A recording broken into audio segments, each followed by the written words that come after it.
ఓం లక్ష్మీ నరసింహాయ నమః. ఇక్కడ ఏం చెప్తున్నాడు చూడండి. సద్గుణంబులెల్ల సంగంబులై వచ్చి అసురరాజతనయునందు నిలిచి.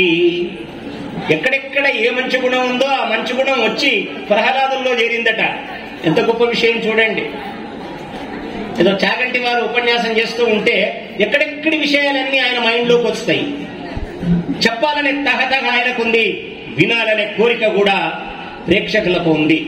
అందుకే ఇక్కడ సద్గుణంబులెల్ల సంగంబులై వచ్చి అసురరాజ తనయు నందు నిలిచి పాసి చనవు విష్ణు బాయుని విధమున నేడు తగిలియుండు నిర్మలాత్మ అని నారదుడు ధర్మరాజు చెప్తున్నాడు. ప్రహ్లాదుని యొక్క గుణగణాలు గుణనిధియకు ప్రహ్లాదుని గుణములు అనేకము కలవు గణుతింప నశక్యంబులు ఫణిపతికిని బృహస్పతికిని భాషాపతికిన్. ప్రహ్లాదుని గుణాలు చాలా గొప్పవట. శేషుడు కూడా చెప్పదాలట. శేషుడు ఏం చేస్తున్నాడు? విష్ణుమూర్తికి ఆయన పానుపైపోయాడు. అతనికి కూడా ప్రహ్లాదుని యొక్క గుణగణాలు ఇవన్నీ చెప్పలేని స్థితి ఉంది. అంతేకాదు బృహస్పతి, ఇంద్రుని యొక్క మంత్రి బృహస్పతికి కూడా ప్రహ్లాదుని యొక్క గుణగణాలు వర్ణించే శక్తి లేదట. చూడండి, మళ్ళీ ప్రహ్లాదుడు ఎలాంటి వాడు? విష్ణుభక్తి కలిగిన వాడు. విష్ణుభక్తి కలిగినటువంటి వాడు ఆయన. నరసింహుని విష్ణుభక్తి కలిగిన వాడు గనుకనే ఆ విష్ణువు నరసింహుని రూపంలో అవతరించాడు. ఇక్కడ అది మనం తెలుసుకోవాలి. యద్భావం తద్భవతి అనే మాట విన్నదో లేదో, నిజంగా వాడు సత్సంకల్పం కలిగిన వాడైతే, సజ్జనుడైతే వాడు కోరితే ఏ పనన్నా అవుతుంది. ఇక్కడికి వచ్చి దేవాలయానికి వచ్చి ఆ దేవుణ్ణి ఏం కోరుకుంటున్నారు మీరు? నీవు మంచిగా భక్తితో కోరుకుంటే ఆ కోరిక తప్పకుండా మరి ఫలవంతమవుతుంది. ఇక్కడ ప్రహ్లాదుని భక్తి చూడండి.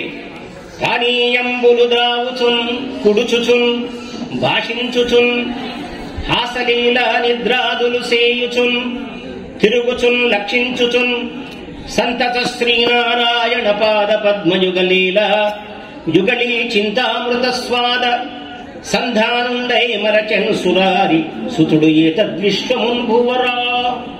ప్రపంచాన్ని మరిచిపోయేంత భక్తట. ఏదో చిత్తం శివుని మీద, భక్తి చెప్పుల మీద అని ఒక సామెత చెప్పారు. అందుకే మనం ఇంటికాడ విడిచి చెప్పులు విడిచి రావాలి నిజమైన భక్తుడు. మేము కారులో విడిచి వచ్చాం. మేము అవి మంచి చెప్పులు అయితే వాటి మీదనే మన మనసు పోతూ ఉంటుంది. మనసు చంచలమైనటువంటిది. మా స్నేహితుడు ఒక ఆయన ఉండేవాడు. ఆయన 48 సార్లు శబరిమలైకి వెళ్ళాడు.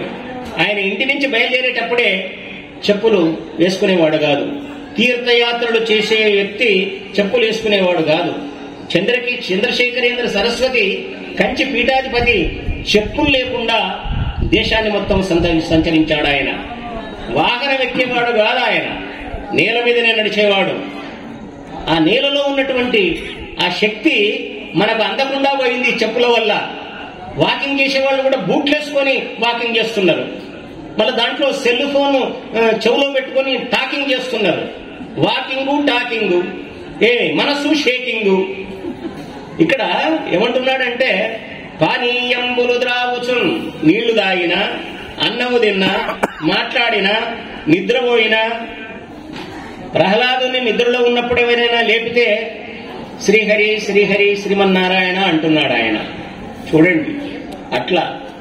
తర్వాత ఎల్లవేళల శ్రీమన్నారాయణ యొక్క పాదమద్భముల యందే మనస్సు కలిగినటువంటి ఆ ప్రహ్లాదుడి ప్రపంచాన్నే మరిచిపోయాడట. కర్మబద్ధంగా వ్యవహరించే ఒక సుబుద్ధి ప్రహ్లాదునికి అబ్బింది. దీనికి కారణం ఏమనుకున్నారు? ఒక విషయం మీకు చెప్పాలి. చాలా మంది పిల్లల్ని కంటూ ఉంటారు తల్లులు.